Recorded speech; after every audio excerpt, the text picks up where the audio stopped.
Kiukweli msiba huu kwa sababu Meja Kunta ni mwenzetu, basi ni msiba wetu wote. Kwa pole kwetu sote. Sawa kabisa. Kwa nini watu wengi tuko hapa pia? Ukiacha ni mwanamuziki, ukiacha ni kijana rahimu, lakini ni mtu wa watu. Mimi binafsi nimekuja hapa kama rafiki. Alifariki ni kama babangu, lakini pia Meja Kunta ni rafiki yangu. Ndio maana jana saa 7:30 kwenda saa 8 nilifika nyumbani,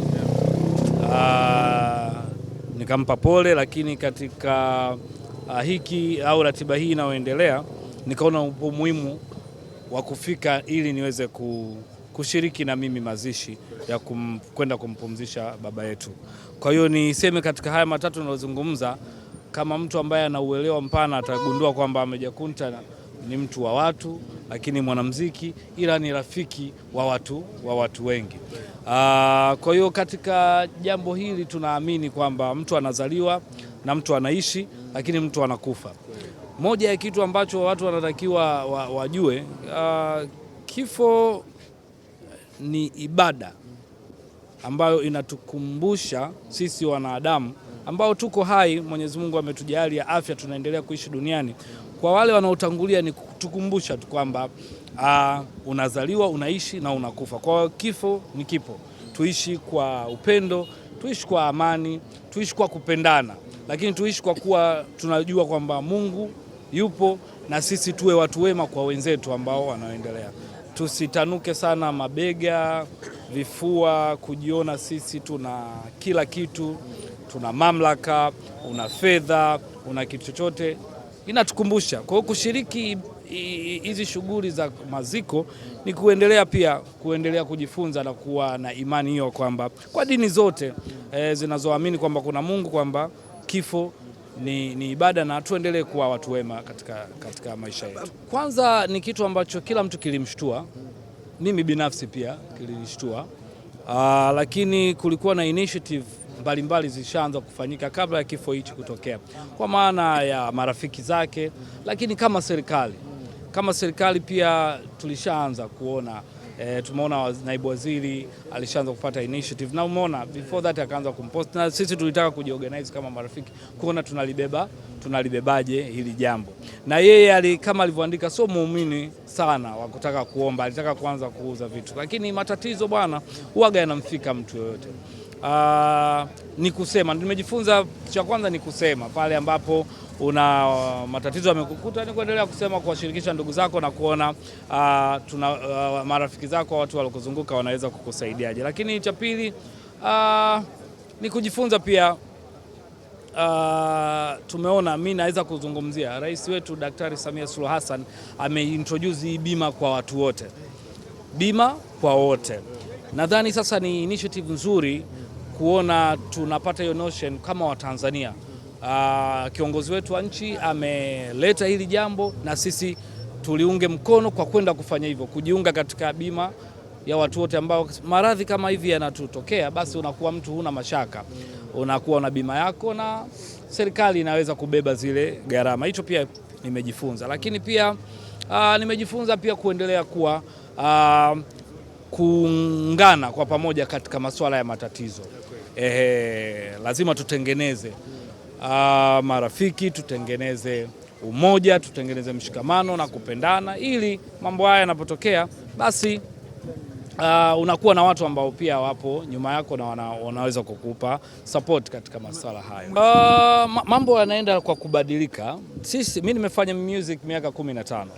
Nikiri ni moja ya wasanii ambao sikuwa nategemea kusema kitu nitoe wimbo, lakini nimshukuru Mwenyezi Mungu, ni mmoja wa wasanii ambaye nilikuwa kila nitaotoa ina hit.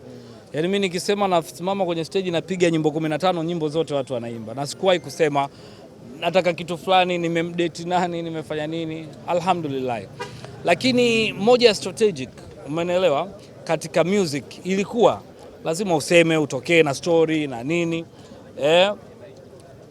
na mambo mengine yalikuwa yanaenda. Lakini niseme tu sasa hivi wa Tanzania mindset zao, they know a good thing, they know good stuffs. Wa Tanzania wanajua vitu vizuri. Wewe njoo useme nywele zangu zimenyonyoka, sijui nimefanya nini, end of the time end product ambao utatoa kama mbaya, Watanzania hawatoipokea. Kwa zamani sisi ulikuwa unaweza ukaja na kiki na nyimbo ikawa mbaya ukasogea.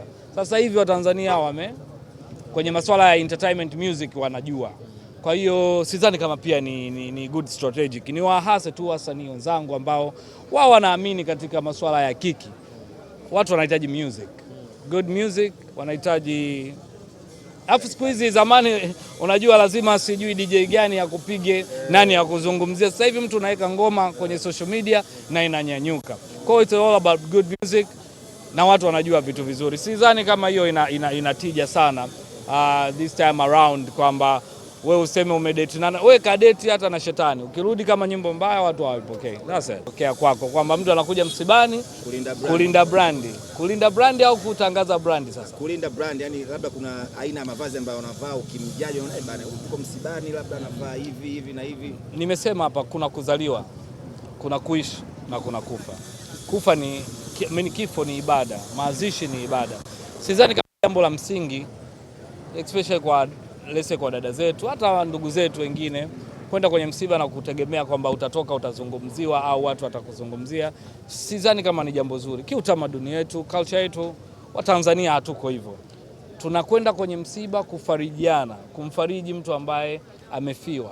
Kwa hiyo mimi nadhani ni rai yangu kwa vijana wenzangu, na kwa sababu mambo hayo nadhani yanafanywa sana na vijana wenzangu, tunapotokea katika masuala kama haya, zipo sehemu ambazo watu watataka fashion, utavaa vizuri, entertainment hizo naenda. Ukija kwenye msiba hakikisha unamwombea dua. Chakula cha marehemu ni dua. Ukija hapa sasa umevaa mavazi yako, unataka watu wakuangalie wewe, hata dua Mwenyezi Mungu aweze kuipokea. Kwa hiyo rai yangu kwa vijana wenzangu ambao wanakuja kwenye msiba, jamani, tuje kwa ajili ya ibada, kumfanyia mwenzetu dua, kumwombea Mwenyezi Mungu ampokee, na tujifunze kwamba upendo, kuhamasishana. Sehemu za misiba ndio sehemu za watu kupatana kama waligombana, pia kuzungumza na vitu kama hivyo. Kwa hiyo mimi kama wapo watu wa design hiyo, rai yangu ni kwamba waache. Tukija, unajua sehemu za msiba ni sehemu za kujistiri kwa dada zetu, na sisi wengine wa kiume ni sehemu za kuhamasisha amani, upendo na mshikamano kati yetu. Karibu sana, asante sana.